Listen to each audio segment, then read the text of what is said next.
Welcome, fellow travelers of imagination. Today, we're dusting off the cobwebs from forgotten pages and stepping once more into the lands that first made us believe in magic. Because sometimes, the stories we leave behind are the ones that shaped us most.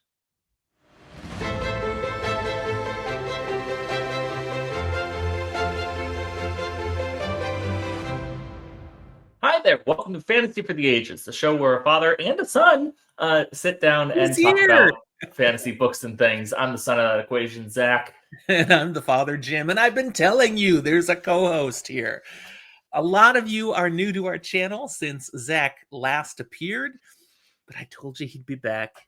Those of you that are longtime subscribers, you'll note he has a different background today because Yeah, it's indeed very different. I've got books now. It's a completely different building. I've been it's moving. it's even obvious it's a bigger room that you're in by the Yeah, sound. You can hear it echoing a little, and that's also because his setup isn't totally the way he wants it yet. like I said, I've been moving. I'm still in the process of moving. So, over the next few episodes where you do see my not so lovely face, Ah, things will look a little bit different until they eventually settle somewhere. but thanks for joining us, everybody, on our channel where we talk about fantasy, science fiction, horror, other nerdy things that we feel like talking about. Today, we are here to talk about fantasy fiction, some classics, things we feel about it, and even eventually some suggestions for those of you who might want to dive back into some old classic fantasy. If you enjoy this, don't forget to give us that like. You know, we live off of those. And if you've yet to subscribe, now's your time. Click that subscribe button, and you will be having a happier life. That's a So it's a big promise, but it's a I big mean, promise, but we're going with it. So it is good to see you again, Zach. Great to have you on the channel, your channel.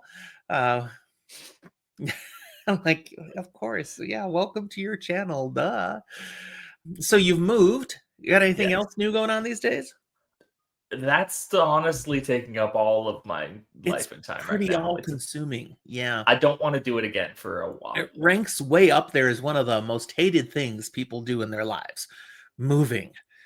Yeah, I don't know why I did it so many times over the years. yeah, I'm okay with being done for a while. Certainly not looking forward. This time was where I moved for the first time with the most things, like from one place to another. I've done it before, but it was like an apartment or a one bedroom. Now it felt Mhm. like from a house to a house. Yeah. I don't want to do that cross country. And all those books, they're heavy. Last time I moved, I had downsized. I had almost no books. That's not true anymore. Yeah, we started this channel. You start buying more and more books. Yeah. Yeah. I'm currently setting a record. This house, it's the longest house I've lived in my whole life. I had a similar realization in a number of things in terms of how long we've been places, how long I'd spent at different places, and I had the thought of going, I think the place I work right now is the building where I have spent the most time in the last 20 years. Yeah, wow. Isn't that something? Yeah, as of June 1st, that made 10 years in this place. And I never lived anywhere longer than 8 before that. I'm sorry. No, it marked 8 years in this Yeah, place. I'm like, that's not 10 years. Yeah, I sorry. know when you moved there. It marked 8, and that's the whole point. 8 is the longest I'd ever lived anywhere. So, we're new horizons. The reason 10 stuck in my head, though, is as you know, I started the job I have 2 years before moving here. Before So that, it's so it was also your the 10-year longest I've had anniversary a for job. that. 10 years. Yeah. And this is the longest we've had a YouTube channel. I mean, that's been true for most Since of day this. one. It's our only YouTube channel. That's right. Not day one. But Not day I one. technically have had a YouTube channel before. I barely did anything with it. Why are you giving me Okay. that look? I'm Melissa and like, I had something at one what point. YouTube channel? I don't remember you having something. Content It I wouldn't have cared about. There wasn't a whole lot, and no, I don't think you would have cared about it. Um, let's put it this way: in many, many ways, this is the only one I want people to know exists. All right. Enough of this tangent stuff. Let's move into our topic as we really explore classic fantasy. Why do we crave fantasy? That's the question. It's more than dragons and wizards. At its heart, fantasy is a mirror, not of the world as it is, but of what we fear, hope for, and dream about. In a world filled with deadlines, stress, and the weight of reality, fantasy offers something rare: escape. But it's not about running away, it's about running towards something: wonder, beauty, justice, meaning. Now, that's not to say that these worlds only offer us relief. They give other things too, and sometimes those are a bit heavier. Sometimes they help us to wrestle with some real issues, power, inequality, uh, courage, and sacrifice in our daily lives and on a grander scale. The fantasy stories reflect the anxieties of the time they're written in, and often ours where we read them, even often more truthfully and to a deeper, more poignant point than would be realized in other mediums, such as just the news. Some stories refuse to fade. Take the Chronicles of Narnia, The Lord of the Rings, or A Wrinkle in Time. These tales have shaped pop culture, still echo in the works of modern creators, from Stranger Things to The Witcher. Even decades later, from a lot of these, their themes and ideas, concepts of identity, belonging, even tropes like good versus evil, they still resonate Mhm. in new readers. Yeah. And with every new adaptation that we see how those messages can adapt, evolve, become something a little bit new and nuanced while still remaining true to their core and relevant to each new generation, such as the difference between my dad and I. Yeah, we see that really play out true. Now, we all have, I think, that one book or series that lit a spark in us. Maybe it was the first time you opened Redwall or ventured into the never ending story. Maybe it inspired your art, your writing, maybe even the career you ended up choosing. For me, it was actually The Wonderful Wizard of Oz. And I'm Mm. talking all 14 books by L. Frank Baum. I was a reader from early on, but it was summer between third and fourth grade that I stumbled upon these books. I just got lost in them to a degree I had not experienced in anything else up to that point. I consumed all 14 books over the course of like a month and a half. They're not really that long and they're not really that hard, but they're very immersive when you have a big imagination and you're just traveling along through these mystical lands and amazing adventures with Dorothy and Toto and the other characters that you come to know and love. How about you, Zach? What first sucked you in and made you go, "Wow, fantasy! This is where I want to be." One of the earliest for me, and why I always bring it up and why you always hate it, is the Percy Jackson series by Rick Riordan. This was something that was relatively earlier in my reading experience. I was young, but it's one of the first that I remember actively waiting for a book to come out, being excited, going and seeing it, and diving into a little bit of a hidden world fantasy and being interested in some of the topics. And it's spurring me on to have a greater interest into older, even quote unquote ancient mythologies, and getting into the world of Greek and Roman history and the various fantastical stories that come out of those times. And then even the spanning world into Egyptian and Norse, and it just kind of sparked a love for all things mythological. It's kind of harsh to say I hate the Percy Jackson series. I haven't read most of it. I agree it's not really my thing. It's not written for this audience, but I love them that they helped you get sucked into fantasy. I defended you kind of the other day talking about Percy Jackson because I mentioned he's a hater. He likes to hate on these, but it's because you like to hate on them, not because you actually hate them. You view them as YA, you view them as not your books, but you don't actually hate them or think they're bad. Right, You just right. think it's fun to be a hater. I'm a fun basher, not a hater. I'm a basher. Let's go with that. It's like a bludger. I don't know. Is that what they were in the Quidditch games? No, beaters. They were Beaters. beaters, right? I'm a beater. Okay. No, I don't want to be Let- known Let's as a beater now. let's move on from Not that. that kind of podcast. All right, people, we would love to hear your stories. Zach and I have shared a couple of ours. What fantasy world first made you believe in magic? What helped you get lost in the immersive story for the first time? Drop it in the comments. Let's bring on the nostalgia. Now, revisiting a beloved fantasy world at a later time, especially if the previous read was when you were much younger, can be a lot like reading it in a new language. You begin to notice things, social commentaries, hidden grief, subtle bits of wisdom that just flew right over the head of your younger self.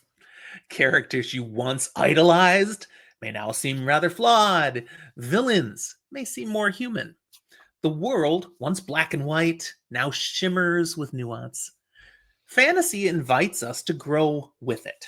And in today's world, with changing norms, politics, values, these stories take on a new life. So, if it's been a while since you last visited a fantasy world that you love, maybe it is time to go back. And not just for the comfort of it, but for some new insights, some clarity that you'll find. Rediscover something new.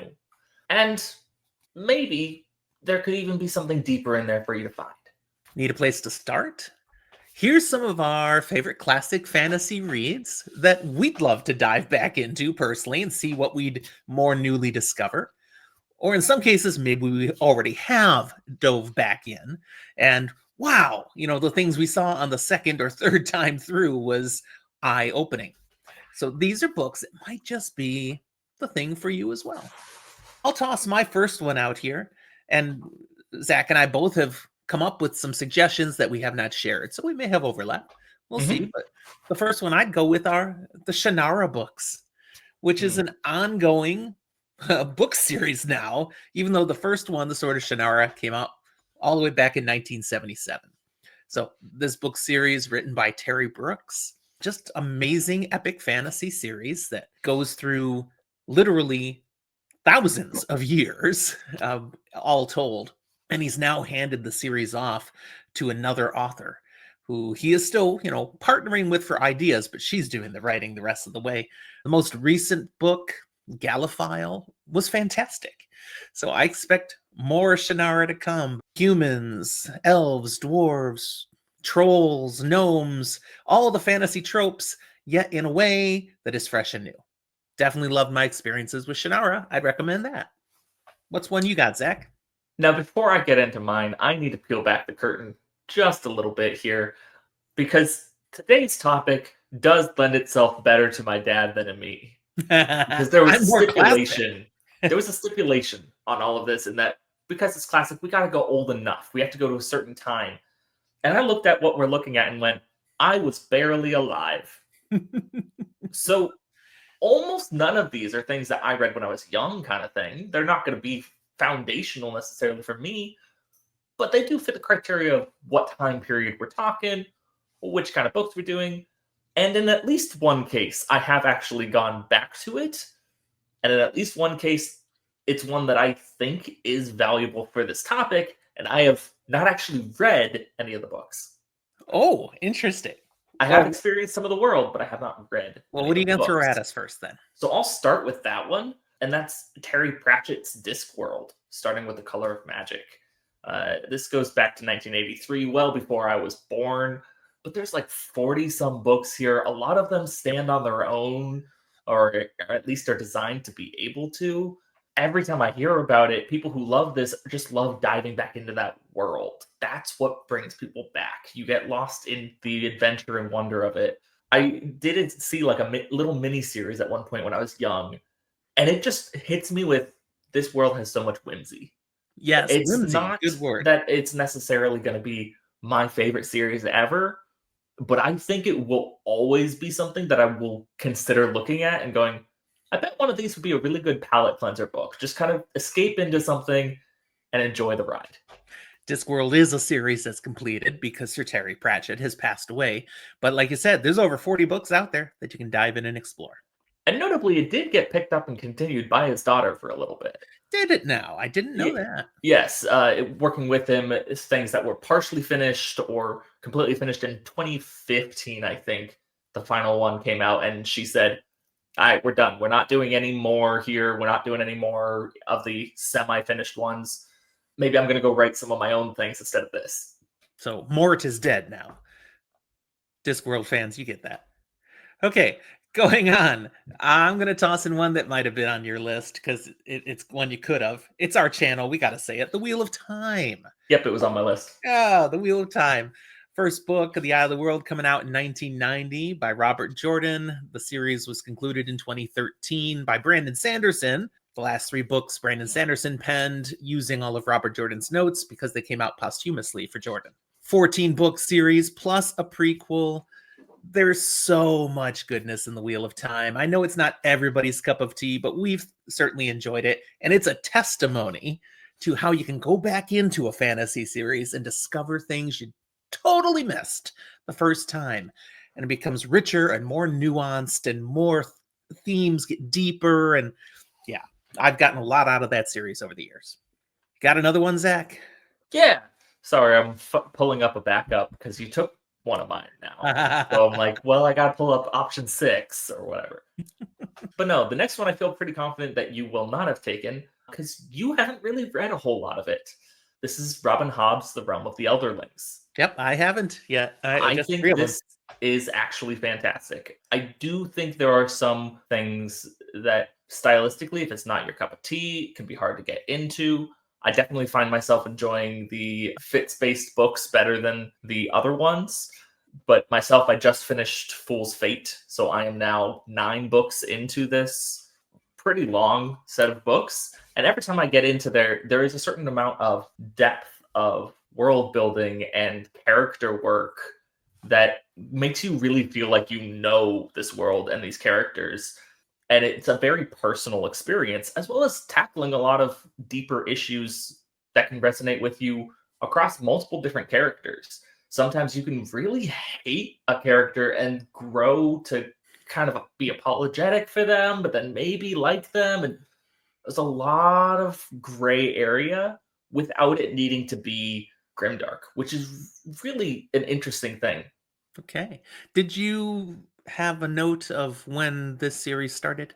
Yes. First book was 1995. It is finished. The last one coming out in 2016. And there's what, like 15 books, 14 books all told? 16. 16. Trilogies and quartets. It's And 5 trilogies, with one of those trilogies actually being 4 books. Okay, there we go. My next one, it's one we referenced earlier in the episode, The Chronicles of Narnia. 7-book series by C.S. Lewis. The first came out in 1950, and the whole thing was done by 56. It's classic portal fantasy, written for children, so it's a very easy, very accessible story. It's also clearly written as a Christian allegory. So if you're Christian, you appreciate it on levels that others won't. If you are anti-Christian, you might have aspects of it that feel too much in your face. But just the fantasy elements that are there, if you set aside the faith part, you can just enjoy it as good fantasy. And I certainly have found multiple levels of things in this. The Chronicles of Narnia was one of the earliest fantasy series that I got into after discovering The Wizard of Oz. And I was like, more, yes, fantastical worlds and adventures that you're off on. This was almost on my list because it's something that I have actually read to people a number of different times, or at least parts of it, often giving many kids some of their earlier exposures to fantasy. I didn't include it because A, I felt like it was a gimme. Like, I was like, of course it's on the list, right? And B, if it wasn't, you were going to list it. So my next one that I will is going to be my backup here, hoping to maybe even take one of yours, because I've only started this series. Okay. This is Malazan Book of the Fallen, Stephen Erickson. It was my stretch goal one that I would have listed at the end. Yeah, talk about it. Yeah, this started in 1999. Feels appropriate for me to talk about that then. I've only read the first book and a half. I can already tell eventually I'll go back and look at that first book and get more out of it. This No one doubt. feels In the same way that the Wheel of Time, you go back and you get more out of a reread. This feels like a series that you would get more out of a reread. Every time you read this, there will be something new you discover or a new insight that you get on certain characters. And I really do think they're complex enough of characters, not just an individual one, but a whole cast of complex characters that you don't get a lot handed to you to make sense. That depending on who you are, I think you're going to have a drastically different take on characters and their actions than other people. The Malazan fandom is huge, and they are all into the reread. You're 100% true. I would love to do a dive back in because I know it would all make so much more sense and be so much richer because of the context of knowing where it's going.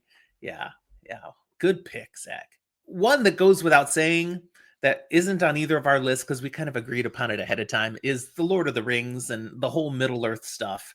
The Hobbit and even the Silmarillion. Yeah, there's so much there, and I've reread all of those multiple times. Zach's reread them. You do get more out of them as you go through, but it's like the foundation of all of this stuff. So we don't need to give that a bunch of time. Another one I will bring out that I know Zach has read part of is the Rift War cycle. Raymond E. Feist. Over 30 books in the entire series. The first one, Magician, came out in 1982. The final book came out in 2013. Good stuff. I've read the entire set. A few of them I've read a second time. And yeah, it's fun to dive back in, get into that classic fantasy world with a little difference to it because it's multiple worlds and this rift between them. Feist had something unique going on, and it's very enjoyable to get immersed in that. My next one is going to be a favorite of mine, and you've heard about it plenty on this channel, The Axe of Cain by Matthew Stover. Starting with Heroes Die in 1998. This is a complete set of 4 books, the last being in 2012. Maybe we'll get another. Probably not. I doubt it. I'd be so confused how we move forward. I don't think so. I think it's done. I think it's done. You think so? But this is just such a unique world and take on how to do fantasy / sci-fi / philosophical wandering. I love it. It's one series where I might, just because of how much I enjoyed it, go back and read it again. I don't know how much more I'll really get out of it, save for that I'll see the things that are later on explained. I'll see how they were laid out the first time. Maybe that'll make more sense. Certainly, the last book, I think the more time you spend with it, the more you'll get out of it. I could see that value in the last 2 books, honestly. True. But that is a hard, gritty series to read.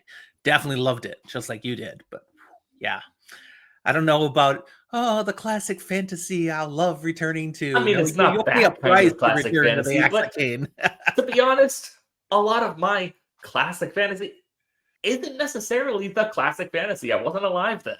Sure. All right. Another one I have is the Guardians of the Flame series by Joel Rosenberg. There's 10 books in the set. First came out in 1983, and the last one 20 years later, 2003. This is a series not as many people talk about, and some people have issues with the author and some of the things he's said in real life and statements he's made. But the books I always enjoyed. The premise being college kids playing Dungeons and Dragons who get magically sucked into the world in which they are playing, now as their characters, and the struggle of just playing the tropes, being their characters, against being who they really are mentally. And trying to not just get swept away, but actually pay attention. You're in a real world now. You're not just rolling dice and hoping things work out. No, there are real stakes. And where the plot goes is just incredible. A lot of fun stuff that I had with Guardians of the Flame. I have gone back again, and it's just like getting on a bike again. That was fun. I feel comfortable again, enjoying the story. The last one I'm going to bring up here is one that I don't think would have ever been on your radar to be on this list. It also isn't one that I think you're ever going to read, but it is one that whisks you away into another world, another time, and really engulfs you into the story in a way where you start to be curious about looking into aspects of this in real life, being interested in the time and the period and what's going on. And this is Outlander Ah, by okay. Diana Gabaldon. Started back in 1991. It's still ongoing. There's one more book expected. The most recent before that, book 9, was released in 2021. But we are expecting book 10, which will be the conclusion. I'm about halfway through this series.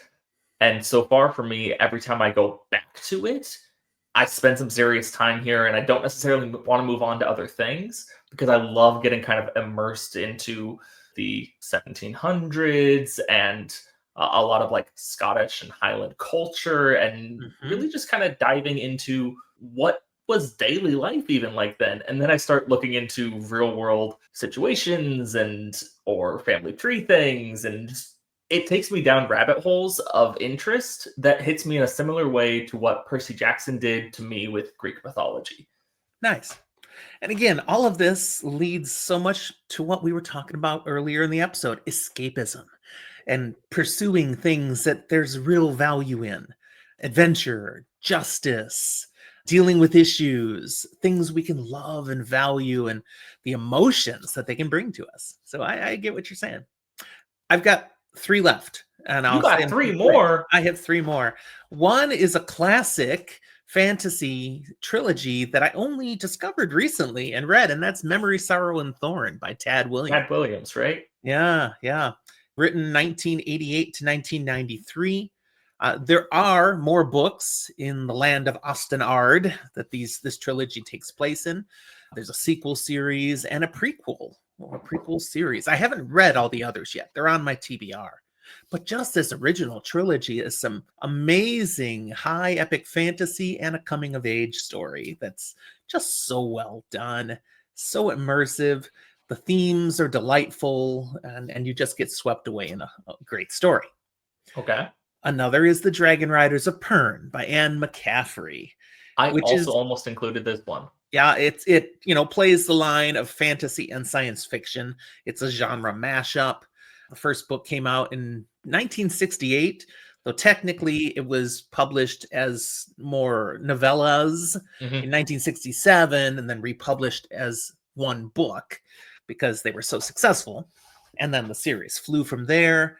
The last book came out in 2018. Anne McCaffrey later in life started writing some of her books with her son Todd as a co-author, and then she passed away and Todd kept writing. And then 2018, the daughter Gigi came out with a book too.